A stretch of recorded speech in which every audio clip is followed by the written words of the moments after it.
Yada da da da da da da da do do do do. Yada da da da da da da. Do do do do do do do do do do do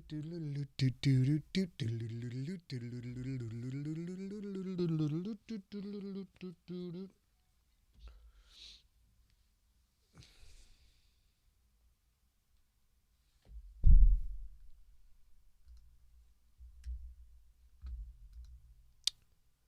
All right. Hello, everybody on Facebook. Throw me a shout out over there on the messagey part. Hey, guy. Hey, buddy. Richard Bennett, how are you? Howdy, clowns. What's up? Laid back today, guys. Laid back. Kurt Bloss, how the hell are you, sir? Let's go to the chat window so I can see your beautiful faces. Steve the Iceberg, Ricky Berg. We got cool work lined up for Steve the Iceberg, Ricky Berg for 2022. He's going to be doing great things. Come on, Dr. Daniel Baker. What, you want to hear my Calliope music? That's the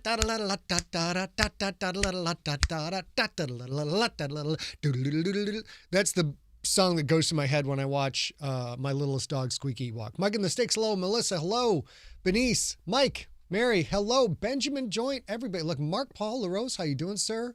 Brittany, everybody. Now Zone McClintock, my favorite McClintock. Since the movie, of course. That's my actual favorite McClintock, but he's dead. So it's totally okay. Thank you, Chris. Appreciate that. Tori, hello. Yeah, A is out with a migraine. Mark, hello, everybody. Jen, loving the music. Great. Poo Lover 71. Well, let's see. John Viscar in the house. Listen, guys, there is one theme to today's show. This is FDØ Office Hours. It's very free form. I've called up a couple things to talk about, unless you guys have super interesting, fun question topics or want to interrogate each other in the chat room. I don't care. I will tell A to feel better. The theme of today is, ladies and gentlemen, laid back with my mind on my honey and my honey on my mind. I just had the gif of Snoop because he's Snoop, and I appreciate Snoop being laid back. Then I want to sing Mind on My Money, Mind on My Mind. And I'm such a genius, you guys. I'm such a genius that I thought to myself, my mind's on my honey. And my honey is on my mind because she's just not feeling good. This is actually something A and I talked about. We've been doing a live streaming now for about 2 years, I guess, and kind of learning what we're doing. Hello, Rob. Rob's here for the train wreck. It will be a huge train wreck, everybody. Absolutely train wreck. And A was talking the other day, what we were wondering is if we did something that was just a little more, hello, Daryl, a little more, a little cash, a little more, what? Laid back. And, if we just did something where I kind of got on and just shot the shit with everybody. There's no dollar fines in this one, ladies and gentlemen. I can say whatever I want. And less prep, and Tori, bye, go do your thing. Less prep for the show and just kind of hanging out. One of our good buddies is Justin Robert Young, Jury. You may know him from the Double Diamond Club. He is a Twitch streamer now. We've known the guy forever, and he's given us a lot of advice on streaming. And one of the things he talks about is streaming is it's just a different kind of. It's not a normal show. Even though we do Sigler in Place, we prep the hell out of it. We try and give you guys a good solid hour of entertainment. Yes, Steve, I'll play that bass someday on the live stream. That is Ivar the Orange in the background. That is the featured bass. And today is Ivar the Orange. I have many featured basses that I will feature. Many beautiful, big, beautiful things. And anyways, he's like, it's just a lot of streaming is just more of a chat, more of a casual chat, and let people in the chat room talk amongst themselves, answer questions. Boz, what's up? Kim, hello. So, Mark Cody says, very gangster. Poo Lover, yeah. Oh, Poo Lover's had a migraine for days. I'm so sorry to hear that. That really does suck. So there is, my honey is in the chat room. She just can't handle the light in her face tonight. And for streaming, you got to have some lights. And she has just been hurting for certain for a couple of days now. So that's a long-winded way of saying, in a train wreck way of saying that this is something we've thought about adding to the lineup or using to replace other things. Just flipping on the cameras one day a week and just hanging out. Maybe it'll go good. Maybe it'll go bad. Maybe people will have questions. Maybe they won't. Maybe I will do some amazing things like, I'll get to that in a second. I do have some stuff saved up. So here's how it's going to go. I have questions. I've got them saved up over here. These are the questions everybody mails in. we could we could do that at some point. I'll be keeping an eye on the chat room. Oh, Daryl just had a migraine train today, buddy. Hang in there. Yeah, exactly. And we can go to chat room. This doesn't just have to be about Siglerism stuff. We can talk about whatever. You guys know I don't get too into the political side of things, which particularly with what's coming up tomorrow is a hell of a thing to try and avoid. But we can talk about that stuff. It's kind of open forum, stuff you want to talk about, stuff you want me to talk about. Honestly, frankly, Rob, you're correct. I have no idea what I'm doing right now. It is the usual method of empty set entertainment, which is let's try it. We'll figure it out as we go. It'll probably bomb, but if we throw out enough bombs, eventually one of them is going to land somewhere soon. Yes, tomorrow, Steve the Iceberg Ricky Berg is a big giant oof. Everybody, should be okay, but keep your heads down. But let's start out with something that I posted today, finally got up on the wall. And this is something Danny Baker's talking about. He likes that this show focuses on the positive. You get negative anywhere, ladies and gentlemen. You can go pay for it. You can get it for free. You can have other people pay you for the negative. Only here in Siglerism do we focus on the positive, because positive is where we live. If I dip down like this, you can see more of my big bald melon. Paladin Modoc, hello from Australia. How are you, sir? Understand your COVID issues are very fascinating there as well. But the first thing I'm going to share with you guys today is something that I am I'm tickled to death with. And let's see what you guys think of this business right here. So I've been working for about a year to try and gather photos of the football players in my family to make a collage, if you will, that shows how deeply ingrained the sport of American football, or gridiron as it's known in the GFL era, how deeply ingrained the sport of gridiron is in our world. And this took a long time to put together. I got a lot of help from Bruce Press. If you guys have any photography needs, you need things edited, you need things framed, touched up, photoshopped, anything along those lines, any kind of gift, Google Bruce Press Photography. He is super easy to work with. He does a wonderful job at kind of talking to the client, in this case, me, about trying to figure out, okay, I want this. He's like, okay, well, I understand you want that, but this might be a better way of presenting that information. So I worked with Bruce for, I think, 3 months to get this thing done, and I am absolutely delighted with it. And this, ladies and gentlemen, is what my mind and my wife just got put up on our wall downstairs. This is a photograph of my family and its history of football.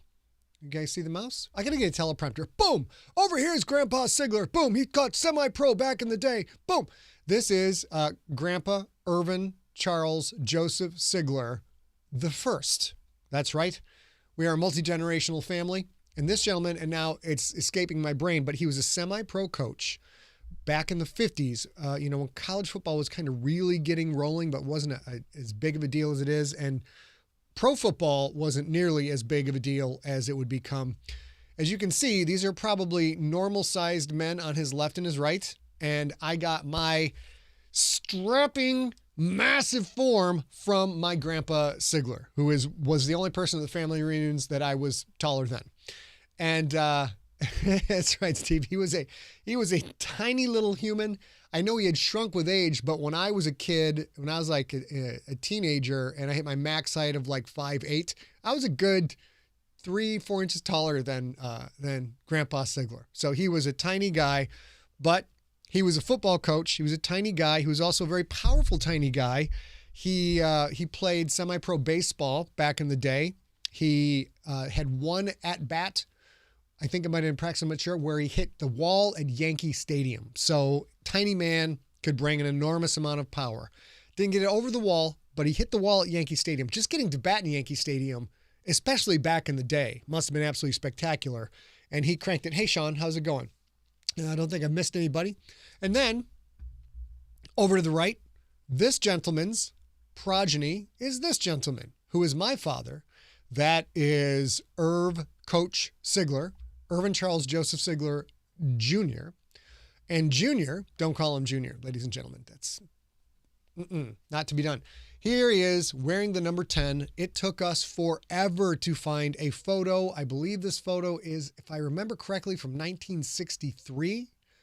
That sounds about right. Here he is wearing his number 10 for Olivet College, the comments, running a sweep right, I think. He is carrying the ball. He was a quarterback.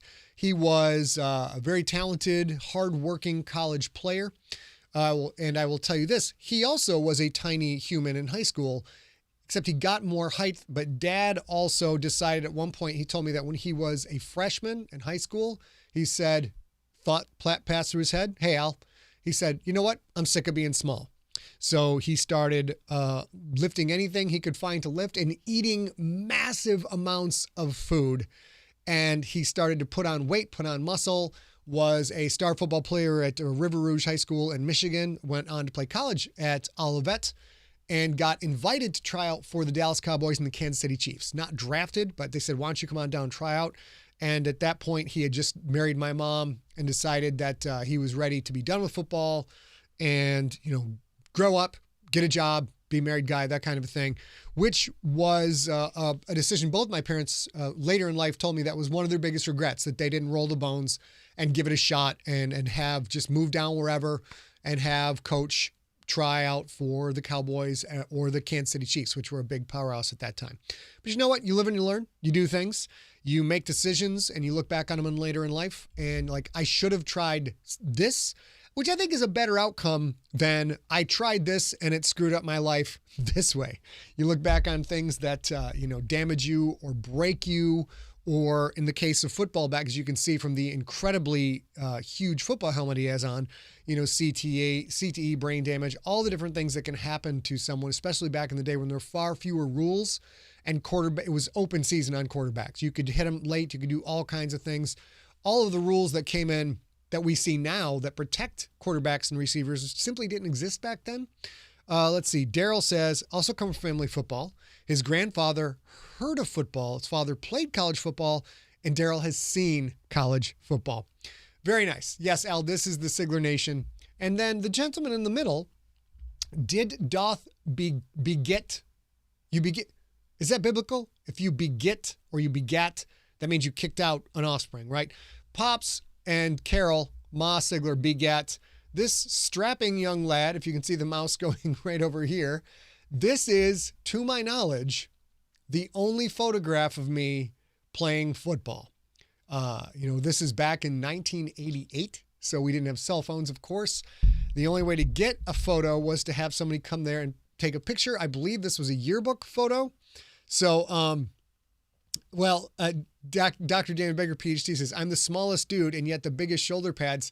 There were no shoulder pads that fit me. My dad had to raid the Pee Wee football equipment in order to find gear that would fit me. I remember my dad was very meticulous about fitting everybody for shoulder pads and a helmet.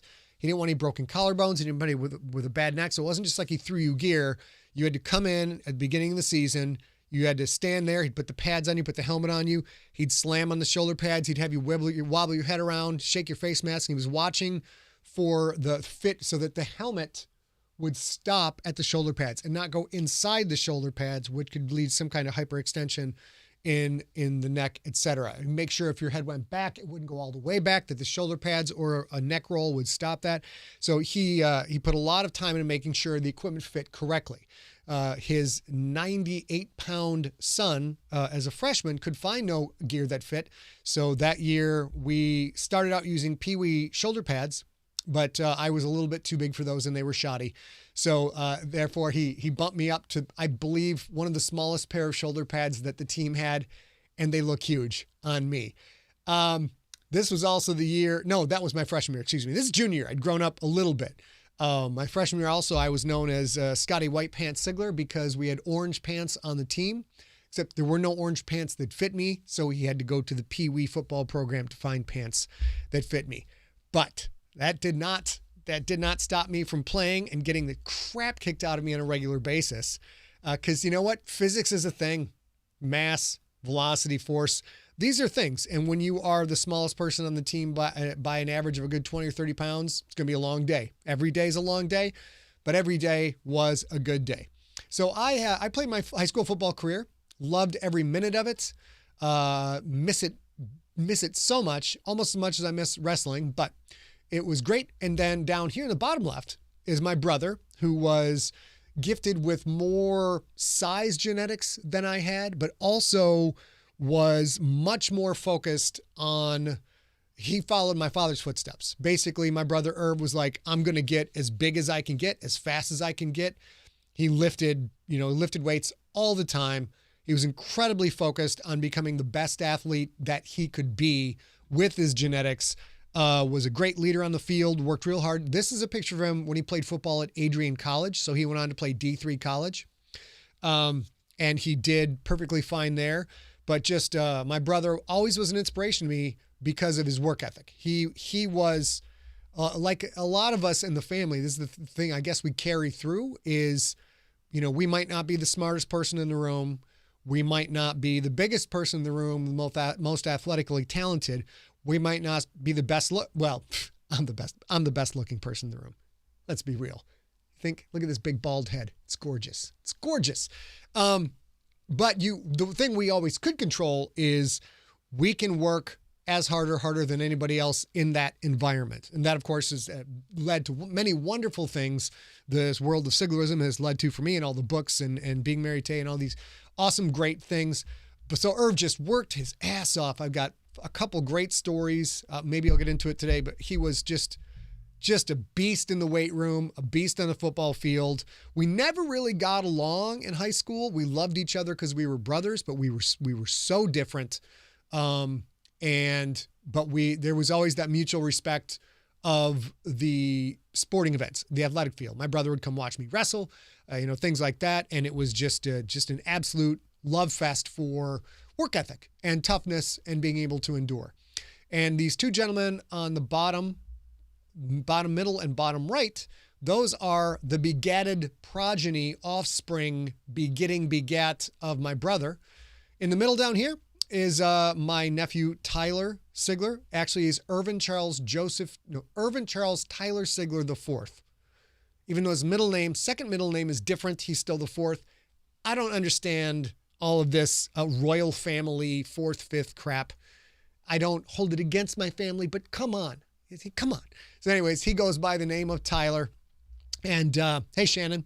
Hey, Danny Lundy's back in the house. And Tyler played at Wheaton College, and he was a dominant player in Division III at Wheaton College, enough so that he got to go try out for the Arizona Cardinals and was with the Arizona Cardinals. He tried out for, I forgot one other team too.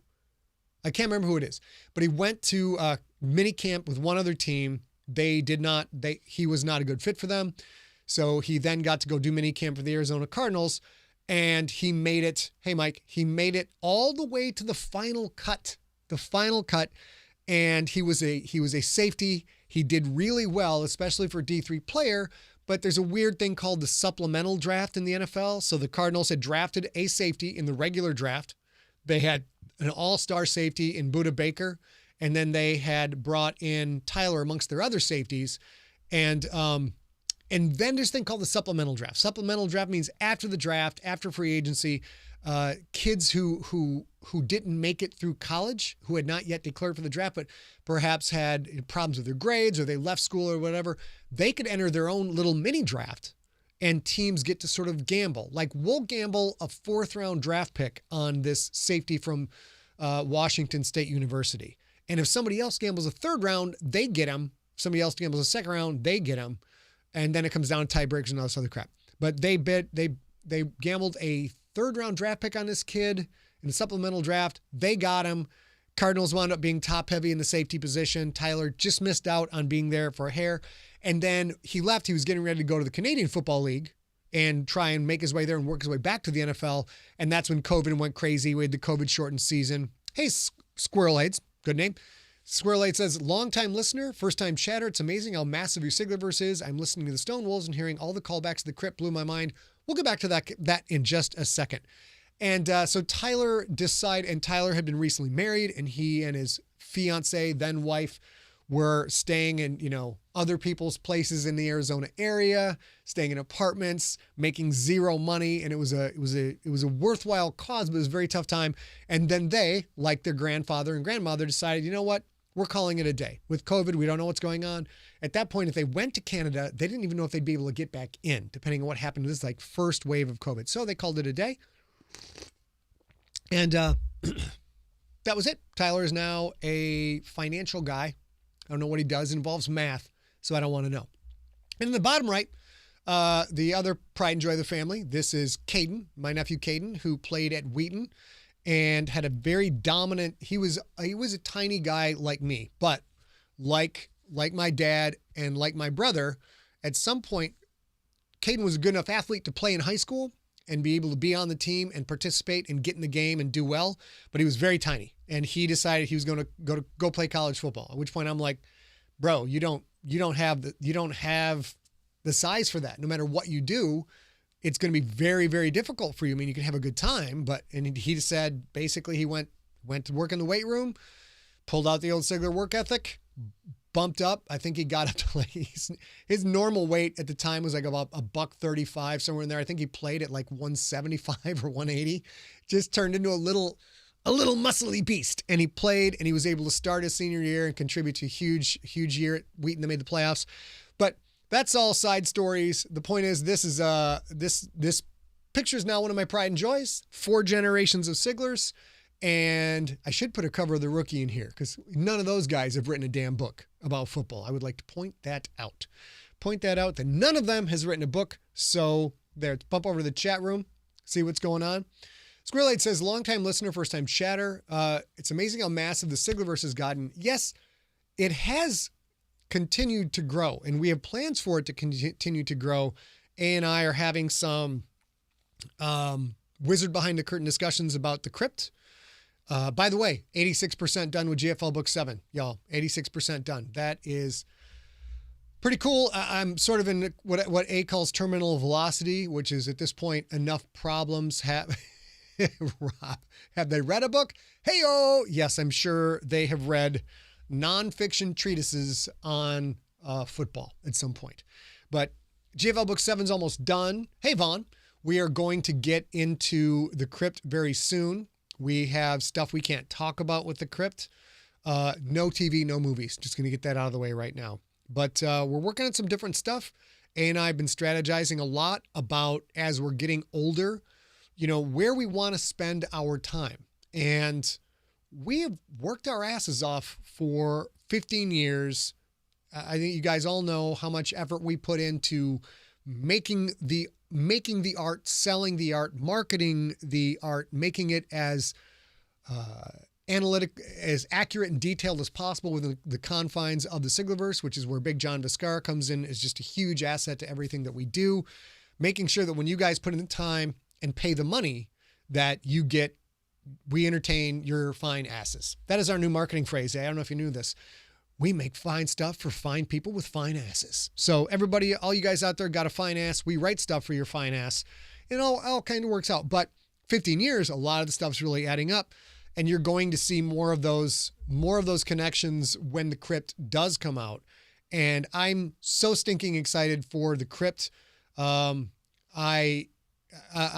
getting a little bit stressed out about the crypt at this point because those of you who are familiar with it, it is a very confined space, and most of the stories are going to take place in, the pitch for the crypt is it's where Battlestar Galactica was an aircraft carrier in space.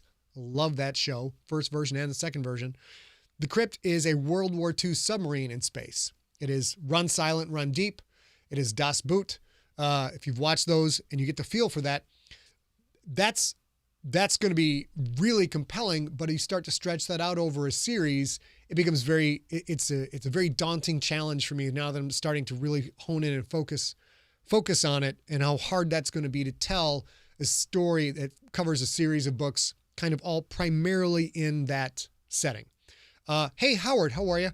By the way, it's Dryuary here in the Sigler household. No booze for the month of January. Normally I'd have a scotch and hang out with you guys, but we're seeing how a dry January goes. So,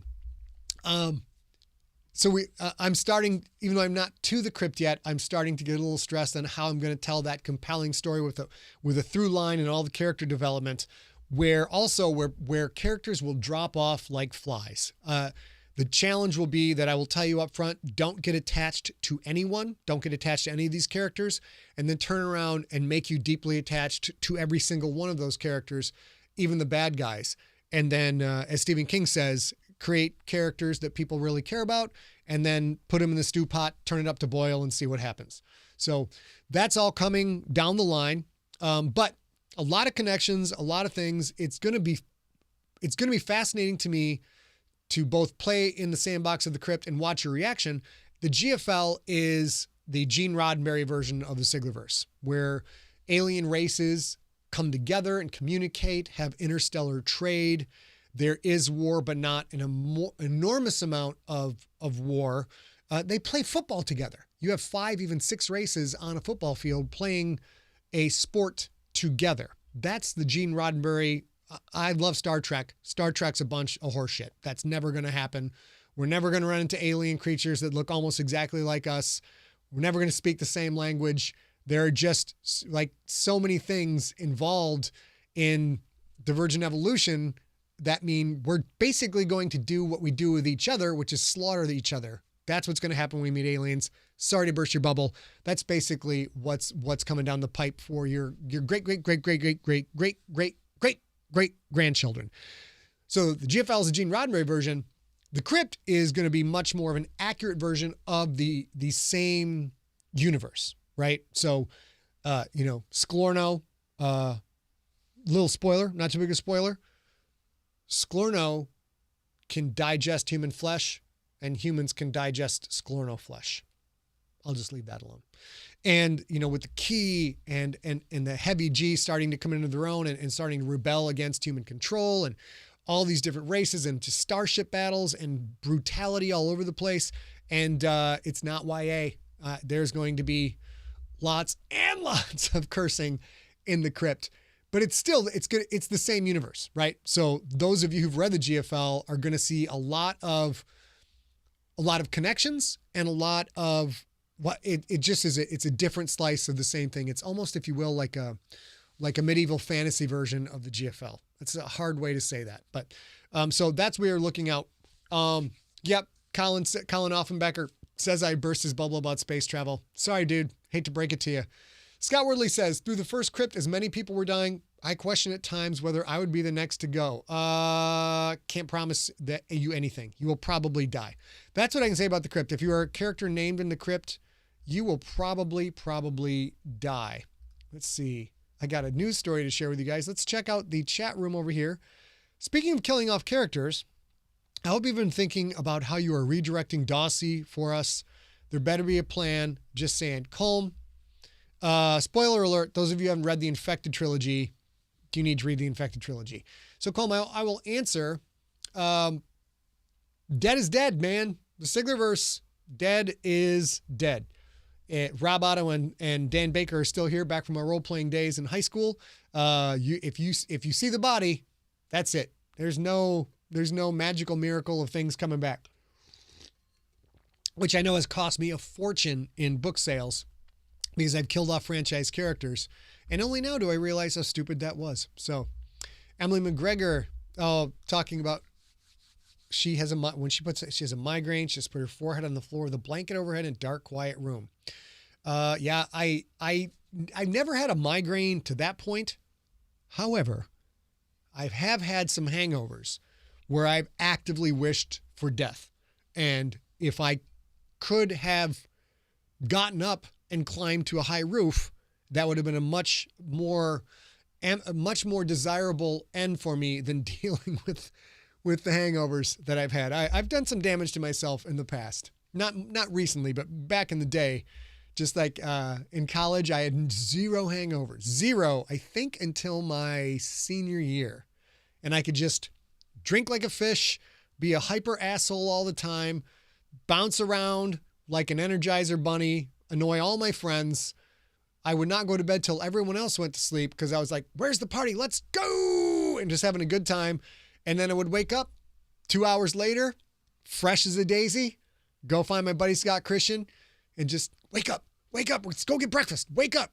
And he'd try and sleep because he's hungover. He's like, leave me alone, like wake up, start flicking him in the ear till he would get him, go get breakfast with me. And then all of a sudden, my senior year during football season in college, I didn't play football. It was football season. Had my first hangover. And I still remember to this day. I was laying like this on my little pillow. I'll go to the main. I'm laying like this on my little pillow. And then I went to turn over, like move my head this much. And it was like somebody had jammed a rusty shovel straight through my brain. And I remember this. And I blinked and it hurt to blink. And I was like, oh geez. And there were terrible times around the homestead. Speaking of terrible times, let's see, do we have any other it's called Dead is Dead. The t-shirt we're going to make probably in 2022 because we're selling t-shirts more now. Dead equals dead. That is all. David Lamb's talking about, unlike the Matrix movies where you can be brought back. No disrespect to the Matrix franchise, you guys. But in a lot of other stuff too, like Monster Hunter International is a great series that I enjoyed. But like when you start bringing people back from the dead, I think Harry Potter did it. There's like,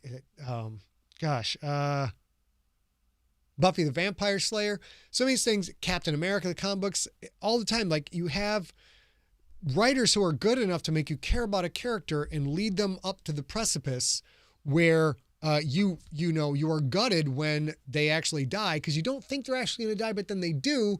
And you have that emotional resolution and you sort of know that the storytellers mean business and then they just bring them back. And that has always felt like a huge cop-out to me.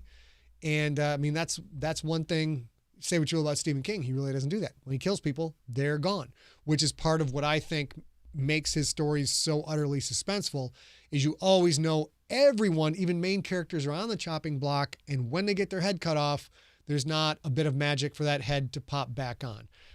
Jason Neese talks about zombies. The Bible does have people coming back from the dead. Yes, that's true. Al Lake shamed himself in front of the godling by typoing Bumberpuff.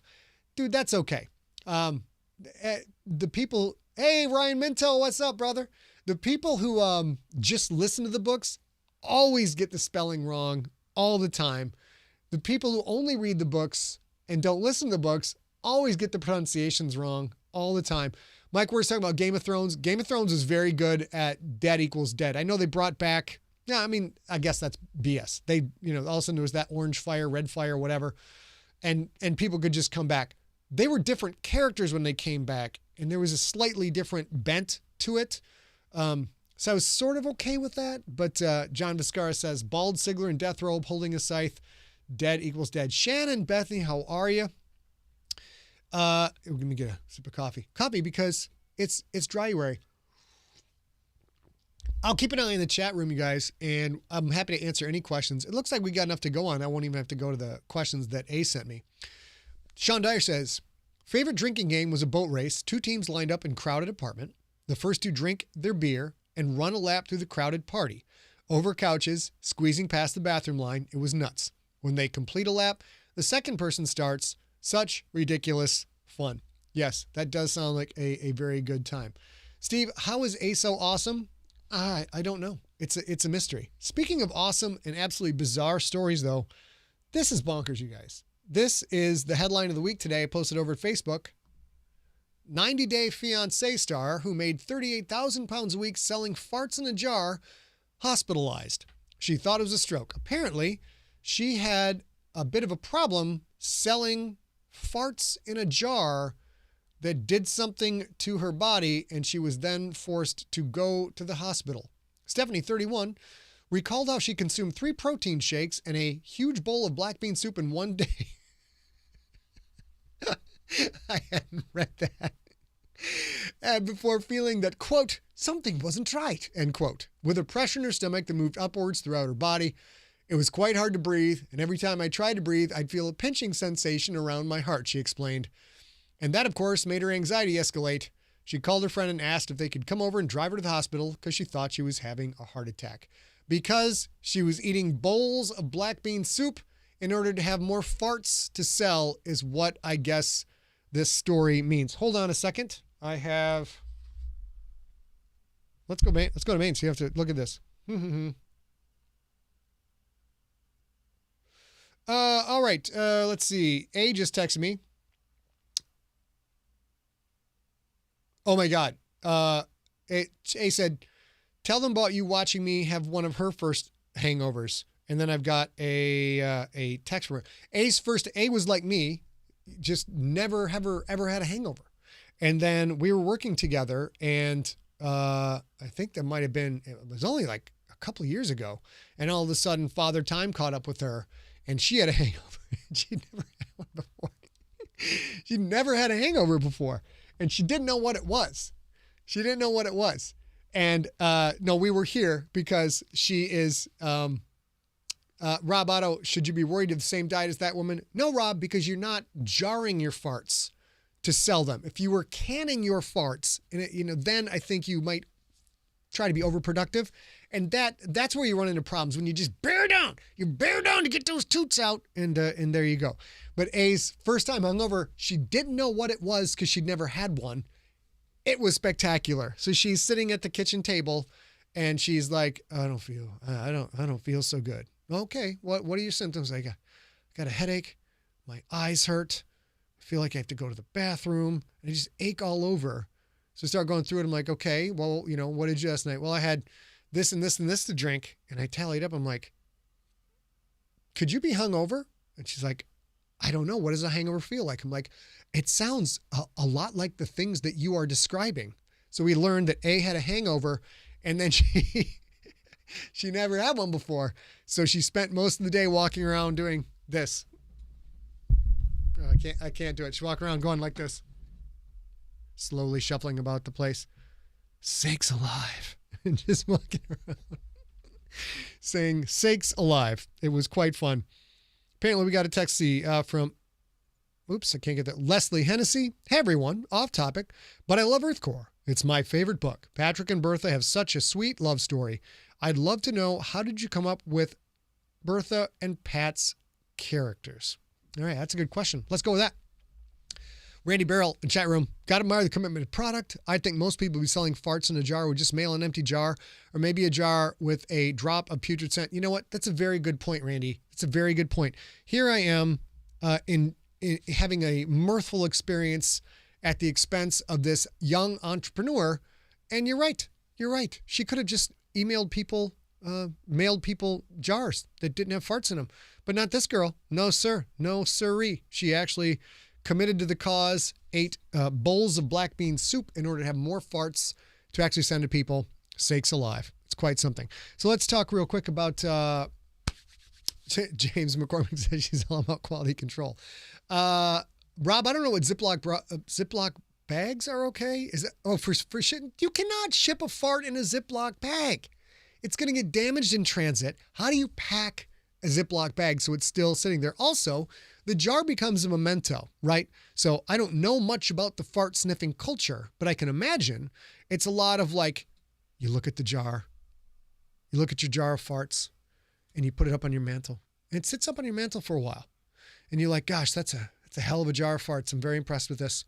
And you go about your day, talk to your family, do your thing. You come back a couple days later and you're like, sakes alive, that's a good jar of farts. Someday I'm going to sniff it. And then you put it back on the shelf, because you can't rush these things, you guys. You cannot rush into this. Savor the moment. I'm imagining this is how it goes. And then one day it's time. One day, you're like, you know what?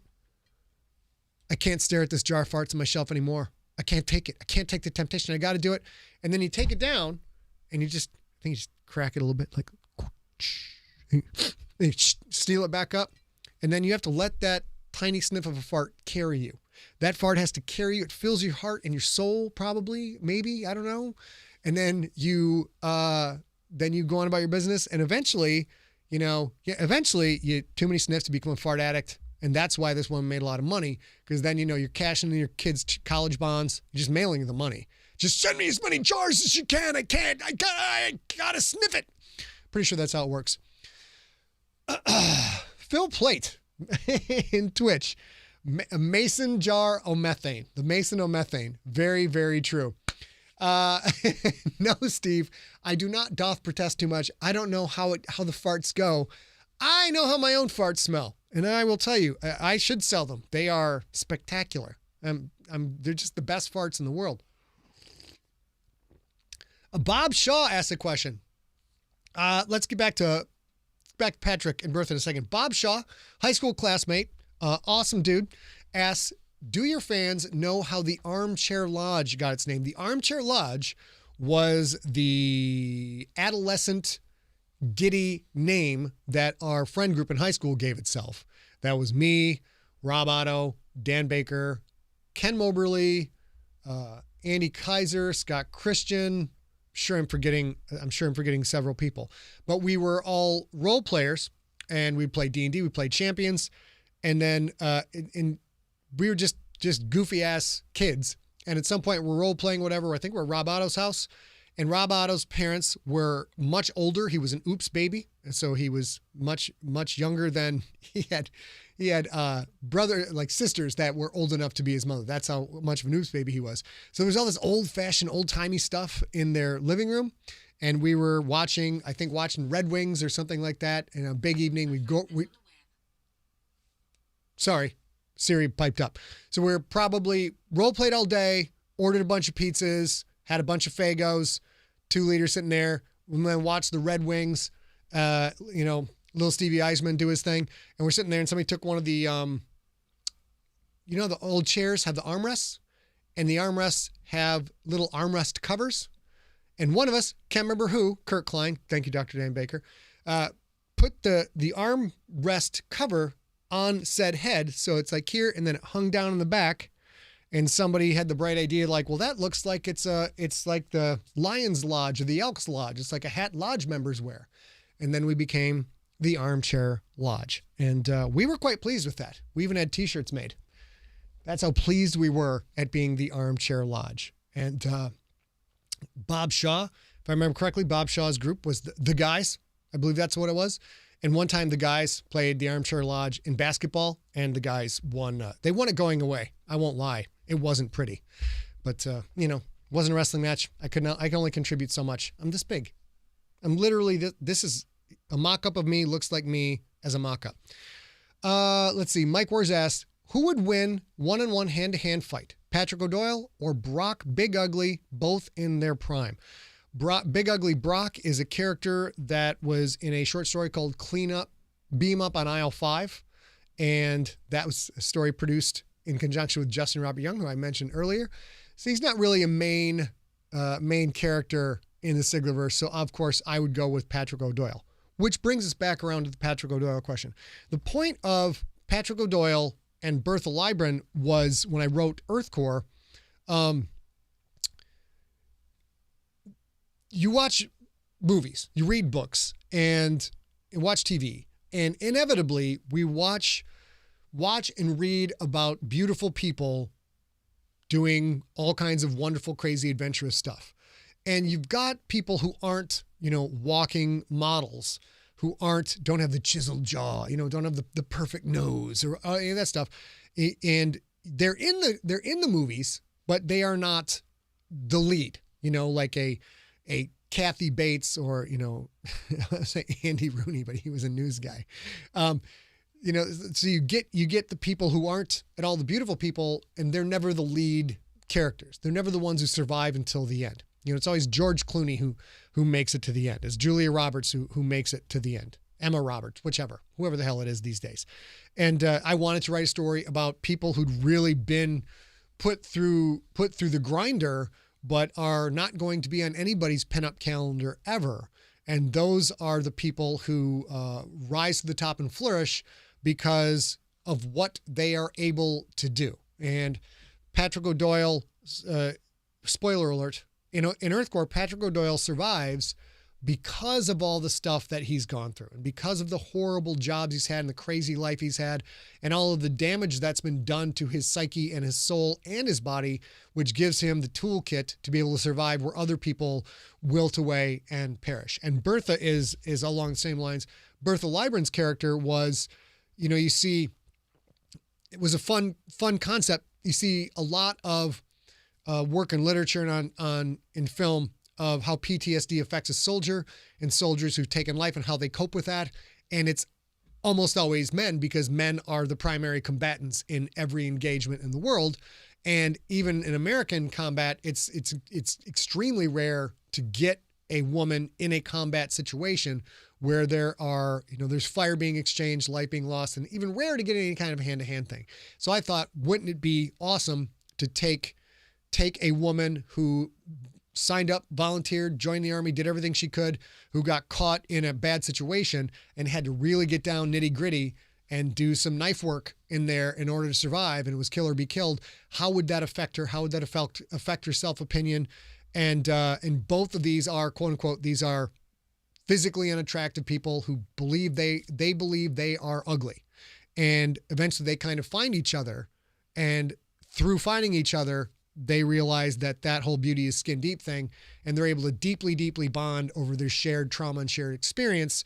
And they get to the point where I think all of us want to get to, which is to have that relationship where it's so deep and so intense that you know, hey man, when my significant other kicks off, I'm not going to be here that much longer after that, because it's just like that. My focal point is this whole thing right here. And, I've known, I've had family members who, like, one person dies and then like 2 days later, the other person like, I'm good. And they just fade away and die out. And I once at my grandfather's funeral, the preacher said something that was just one of the things that stayed with me forever, which is every true love affair ends in tragedy. Every true love affair ends with someone dying and the other person just being gutted.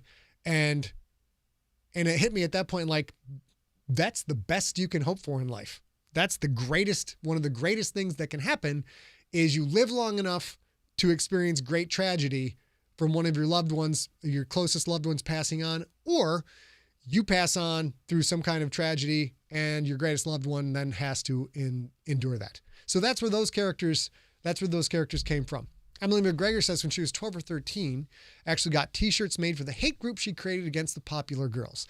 So you would have been pals with Bertha Libran in high school, who was not one of the popular girls at all.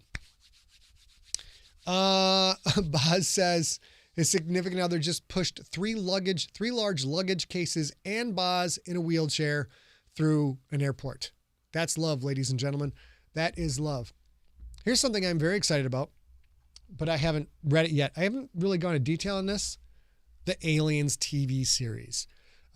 Noah Hawley's Aliens TV series sounds vaguely awesome. The creator of Legion has revealed it's extremely interesting but broad take on the franchise. I've read a little bit about this. I'm a huge Aliens fan, as many of you guys know. Got to write an Alien book, canonical, at least until Ridley Scott comes back and says, none of this is canon anymore, I'm changing everything. But for a little while, I've got my name on the cover of an Aliens book, and it's canonical.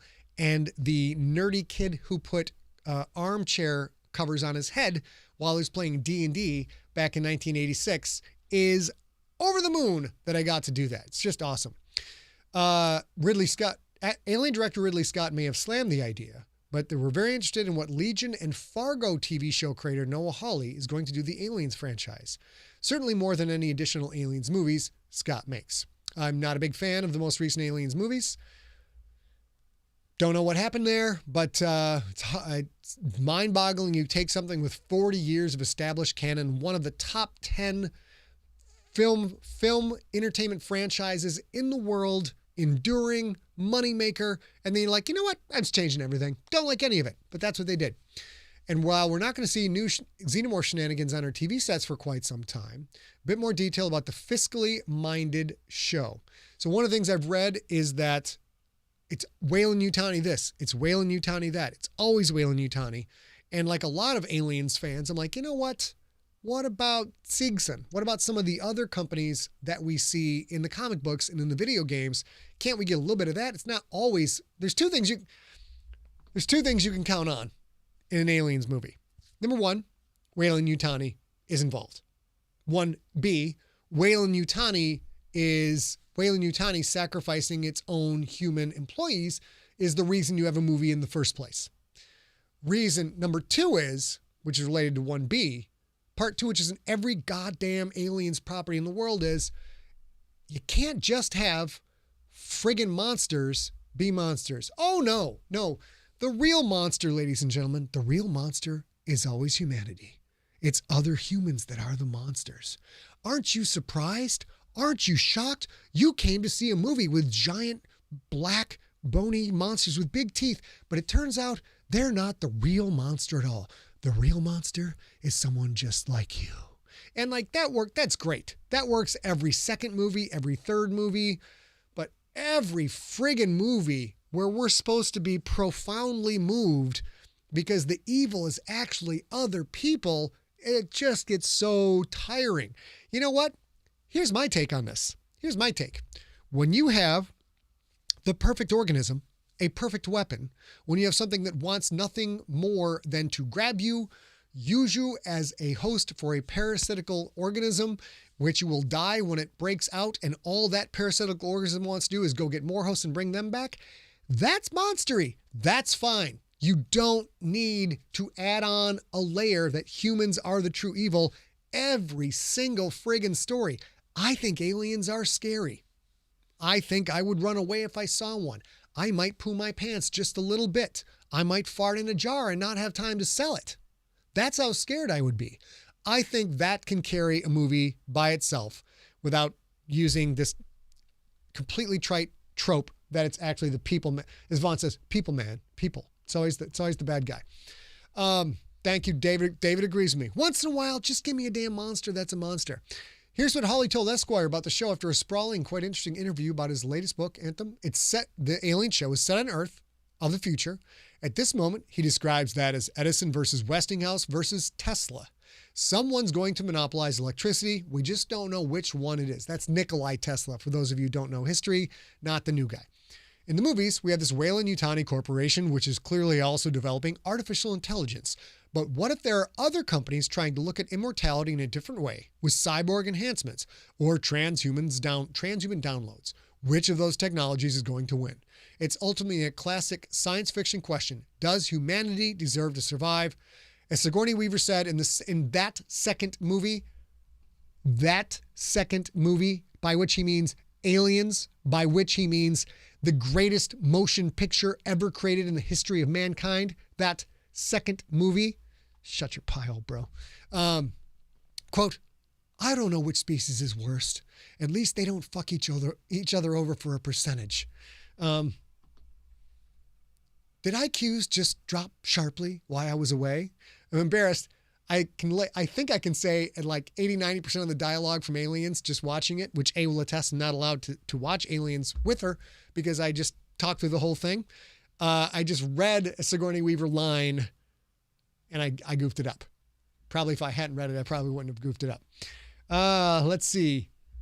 Cut a hole in a jar. People are bringing up Christina Perri's Jar of Hearts. And I will never be able to listen to Christina Perri's beautiful, beautiful song, Jar of Hearts, again, because now it will forever be a jar of farts. Let's see. It's a question from the chat room now. A wishes you go grab. We do have a dead equals. A, are you telling me we have a dead equals dead t-shirt? It's fun. It's I'm a little addle-brained. I've always been a little addle-brained. My memory's not that great. And now we've been doing this for so long and I've been writing for so long. Sometimes I have trouble differentiating between stories, parts of stories that I wrote and edited out, and the stories that actually went to print. Oh, the ACL t-shirt A is talking about. Yeah, I can't grab it right now. We'll show that the next office hours. All right. So let's start. Oh my gosh. Time has just flown by. In the chat room, ladies and gentlemen, tell me what you think of this concept. The idea is, I'm going to bring in a couple little things to talk about, stuff that tickle my fancy, and then largely just react to the chat room. At one point, I imagine probably getting a lot of writing questions, the granularity of writing, people who are writers, creators who want input on different things. But questions keep coming up. Here's a great one. Squirrel8s. Quick question is I've never really understood how did the purest nation become the main human religion while all other major religions like Christianity died out? Okay. That is not the case at all. The purest nation is the main religion in the Church of Purism, the Purist Church, is the main religion in the Purist Nation. The Purist Nation, I believe, is 4 worlds, 3 colonies that are populated, plus Buddha City Station, which orbits around one of the worlds. And that is not an oligarchy. Gosh darn it. Whatever the phrase is, where religion is the functioning government. Somebody wants to type that in the chat room, I would appreciate that. It is a church-run state. So the head of the church is also the head of state.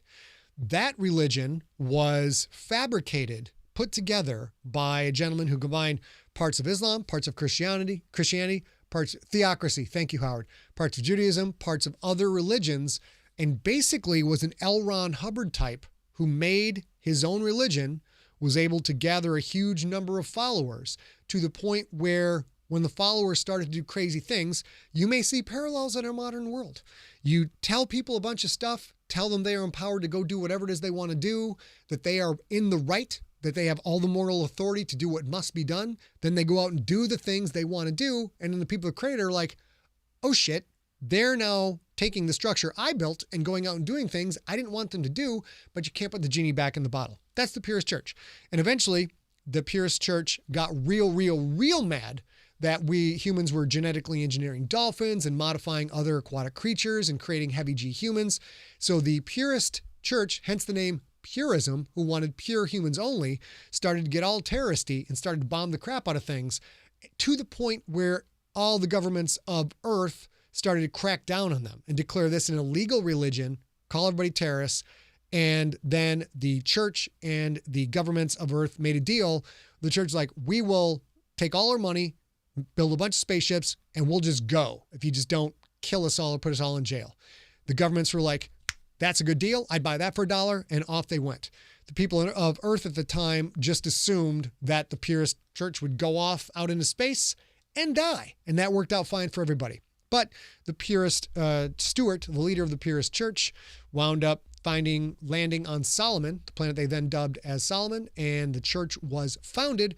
And the church not only founded, it flourished and eventually became its own star-spanning government, going out colonizing other worlds and fighting a bunch of wars and just being general jackasses. They are also a much lower level of technology than the other human government. So there's the Purist Nation, there's the Planetary Union, there is the Tower Republic, there is the League of Planets. So those are the 4 human-dominated systems in the Siglerverse. Galactic Football League, into the crypt.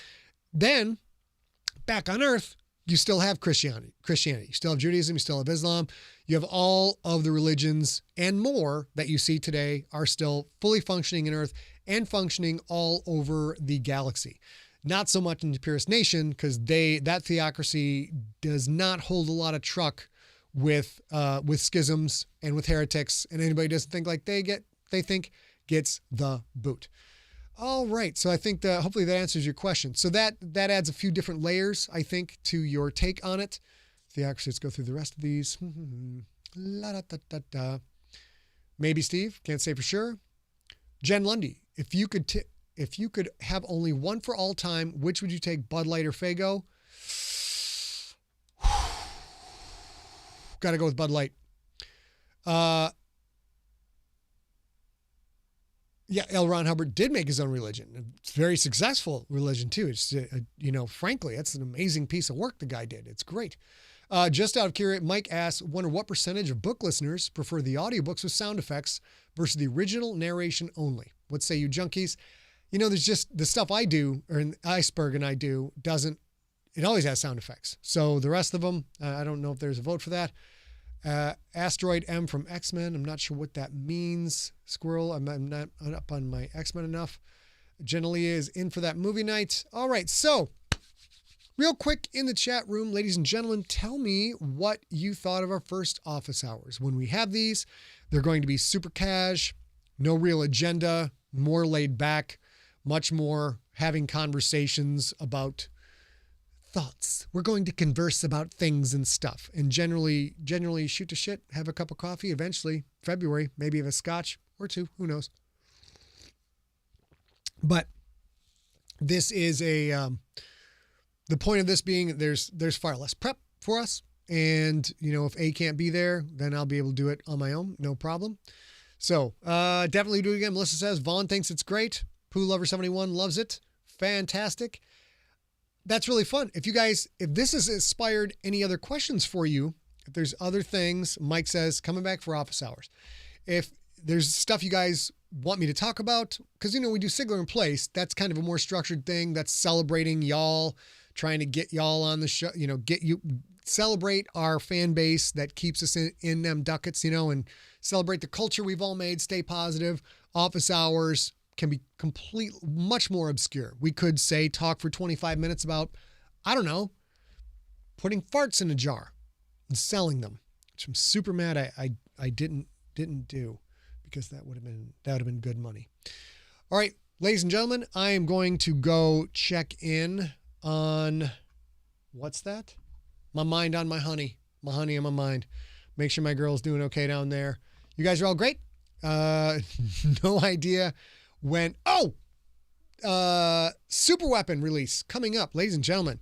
I don't know if you guys know this, but my cousin's in a band. Hold on.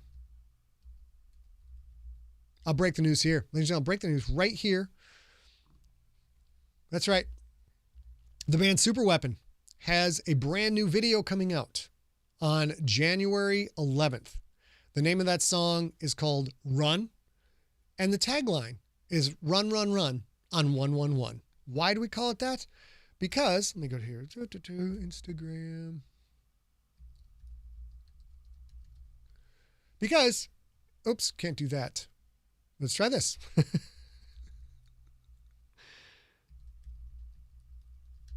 By the way, go to youtube.com/superrunband. Follow, hit the bell so you're alerted when that stuff comes out. Here it is right here. How do we get this up? That's a phrase I ask a lot. How do I get this up? I'll put Jim in a new tab. Boom. That's the point of office hours. It's a little bit unformatted. But you can see it there, I think. Let's see if we do this. Nope. Run, run, run, run, run, run. That is the cover of the song. I, Scott Sigler, have pitched in for my cousin Merciless, Mr. Merciless. That is what his name is. And he is the lead singer and bass player for the band Super Weapon, which also features Severio and Awada on guitar virtuoso, incredible. Austin Farmer on the keys. And he said to me, he called me and he said, cousin, could you direct our next video? And I said,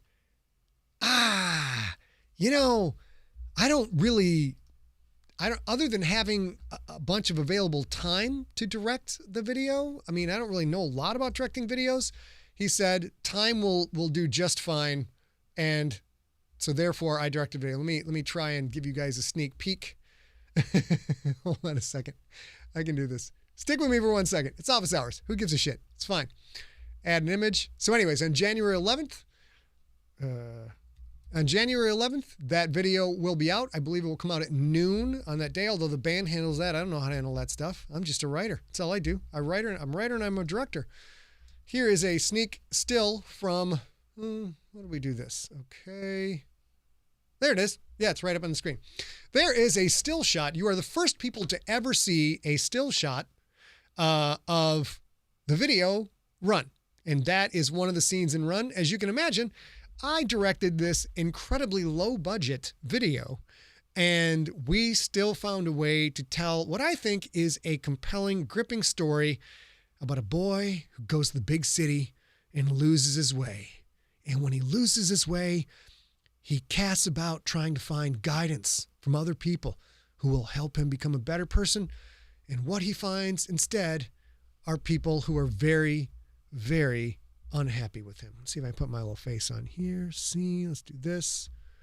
Go to base. Okay, there's this. And now let's bring this up here.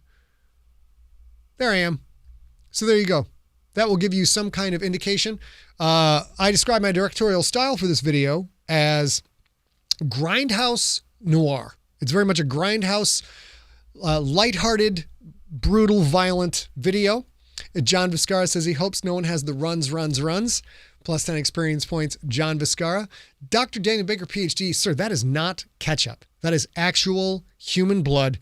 Won't mention how we got it or how we got that much human blood, although the cast list is one person shy. So go to youtube.com/superweaponband, sign up, subscribe over there. We would appreciate that. The boys would appreciate that.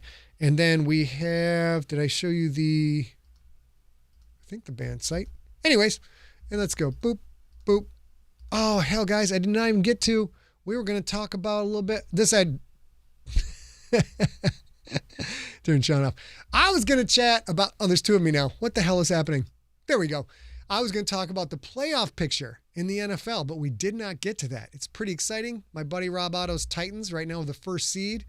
Jen's Packers have the first seed over on the other side of things. Things are going to be very interesting. But that's kind of stuff we'll talk about from now on. So January 11th, go see my video directorial debut. If you go to youtube.com/superweapon, click subscribe, click the bell. That'll be great. You'll be notified. Also, if you want to get on the mailing list for the band, go to superweaponband.com. There's a pop-up on the screen, pops up. Join the mailing list. It's going to be very, very fun. I'm very excited about it. We put a lot of work into it. And as far as low budget videos go, this is like, show me the Academy Awards of low budget videos. Bro, this is a top 10 nominee for sure. Michael Grace, no, that is not a kid's hand. No children were harmed in the shooting of this video. However, I cannot say the same thing for hippies. There is a distinct possibility that a hippie was harmed severely in the shooting of this video. There you go, ladies and gentlemen. Thank you, John, for plugging that. I totally forgot all about it, which I should not have done. A killed Raiders still alive. The McCovey Raiders, ladies and gentlemen, are still alive. The McCovey Raiders have got, there they are on the bubble, and you see right on top of them in the power position, the Los Angeles Chargers. 9-7 are ahead of the Raiders, 9-7 by the thinnest of margins. So therefore, it is a playoff game. I believe the Chargers can lose and get in a couple ways. Raiders got to win. The McCovey Raiders have got to win to get in the playoffs. So if your teams are knocked out of the playoffs and you have no dog in the hunt, go root for the McCovey Raiders. I'd like to see them. I'd like to see them get in there. But it's gonna be very fun. The Lions are not in here. It must be an oversight or something. I don't see the Detroit Lions anywhere. Says they're eliminated. That can't be right. Very strange. All right, ladies and gentlemen. That's it for Office Hours. I'm glad you came in to see Professor Sigler in Office Hours. I am a tenured professor, and no matter what I tell you or what you say about me, I probably can't be fired. All right, guys, that is it. We will see you, I believe, this Saturday. Rob Allen and I and A Real Girl, as long as your headache is gone, we'll be doing a story smack on Scream, an amazing movie. I can't remember what time it is, 2 p.m. Pacific? Yeah, 2 p.m. Pacific, 5 p.m. Eastern. That'll be the next live stream. Come hang out. It'll be a gas, and we'll do more Office Hours in, oh, yeah, and Steve, what do you got there? Steve Rickyberg got something going on here. Go to newsfeed. Steve, you sent me a broken link. Don't know what to tell you. Therefore, that's it, guys. I'm going to go relax and do my thing, and you're all fantastic. You all smell an awful lot like flowers.